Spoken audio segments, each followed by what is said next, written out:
Hello everyone, I am Danny, Game Director of United 1944. In this new video, we'd like to show you our new game mode, Survivor, that you'll get to try in the upcoming beta. If you think about World War II has been represented in a million ways through the years. And then one of the things we found out is that on the first beta, everybody loved our current game mode, which is called Domination. Domination is our skirmish team-based game mode, so it's 2 teams of 16 fighting for the control of a small village, and everybody had a lot of fun with that because it combines shooter with strategy and with crafting, and that's a really unique blend. But then some people said, hey, this game could be also even better if we had a survivor mode, something that feels more like, you know, you're alone in the city and you're trying to survive on your own. Let me share with you guys the game rules. In Survivor, there's no teams, everybody is an enemy. The only thing you can do is you can play alone, so if you want to be a lone wolf, go crazy, or with a team of up to 3 people. There is no other game rules because, again, the full map is open and all you're going to do is basically play your way to find your way to survive the war. How are you going to do this? Of course, you're going to be scavenging, you're going to be crafting weapons. That's the first thing you will do because that's the way you will be able to defend. Once you've done that, you're going to find that you can also craft outposts from your inventory. And by crafting an outpost, and this is different from the nation, you can place the outpost anywhere. Do you want to put it in a bridge? Go crazy. Do you want to put it on the rooftop of the cathedral? Go crazy. Every location is a suitable location for your outpost because your outpost is going to be your shelter. It's going to be the place you're going to hide when things get rough. And this shelter, of course, is something you're going to have to fortify by building builds around it, doors, windows, and so forth and so on. You're going to also be able to build barbed wire, minefields, traps. Do whatever you want. You can put radios to see people who are coming. So again, Survivor is all about freedom. The second thing you're going to be able to do in your outpost is, of course, you're going to be able to use it as a storage depot. You can put chests there, as many as you want. And then on those chests, you can share resources for later use, such as new weapons, or maybe you want to share materials so that you can reinforce your base if it's destroyed, whatever. And the third thing, of course, that your outpost is useful for is that it gives you a respawn point. It gives you a point from which you can control the city. United is at the core a session game, so of course we didn't want to do kind of like an open-ended Survivor. We wanted something that had like a victory condition, and so what we have done is we have created an extraction mechanic.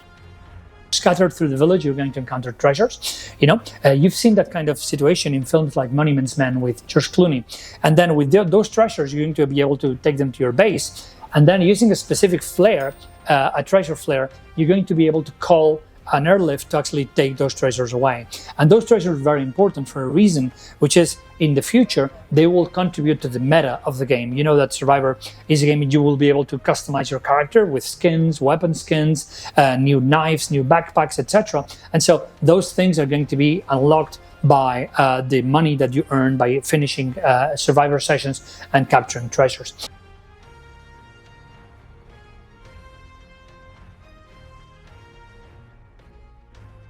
The second thing we created is an extraction condition for yourself, for the player.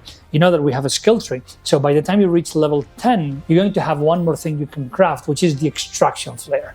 The extraction flare is something you can throw anywhere on the map as well, and basically after a few minutes of resisting there, you're going to be airlifted out of the city and into safety, and that is going to be when your survival session ends.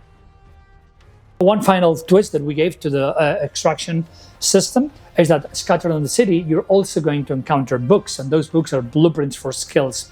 So for example, maybe you find a minefield blueprint, and that is super cool because you get that book, and if you get extracted from the city, and only in that case, if you survive up to level 10 and you bring the book with you when you're extracted, on your next survival mission, that skill is available from the start.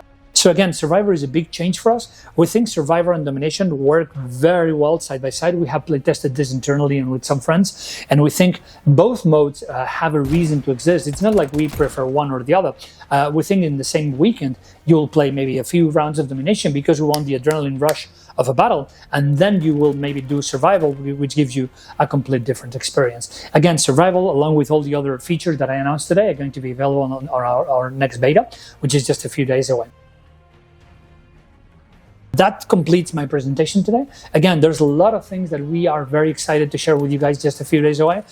We think this new beta is going to be amazing because, again, we have expanded everything we had and everything that made the game great.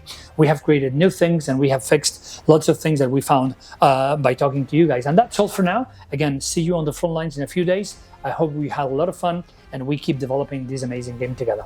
Thank you so much.